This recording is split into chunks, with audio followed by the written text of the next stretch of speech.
hanggang mag-open na. Pero the best, mga 6 hours. Para magkuha mo yung flavor ng seaweed. Trabaho. So pag nag-boil na siya, lagyan natin ng 2 cups na. Anong tanong? Hindi ka naman magtanong, walang problema. Okay, now. Dalhin nyo dito yan. Kunin mo yung bonito flakes again. 2, that means I have to double 4.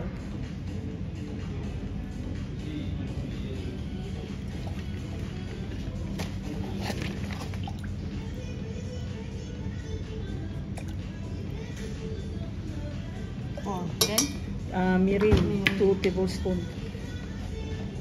Oh, ang laki ng mirin niya. Pwede kang 2 become 4 also.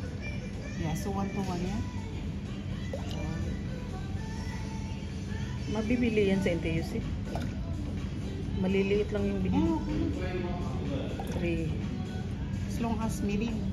4. Kasi paborito ng alaga ko yung beef. Nilagyan ko ng ganyan. Tapos onions lang.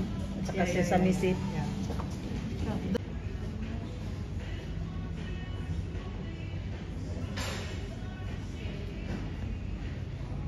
Na siya. Pero mas maganda din yung gumawa talaga. Kasi ibang lasa. Tapos i-keep mo lang sa container. Pwede, no? Or freezer. Freezer. Gawa na lang ako. One time. One time. Tapos anytime na gusto mo, Pack-pack ka na lang siya. Ang daming container kasi. So habang nagbuboy yun, dito ka magkaan. Yung dried, ano? Then, Hindi ba salty yan? Hindi ba salty yan? Turn it off, leave it there.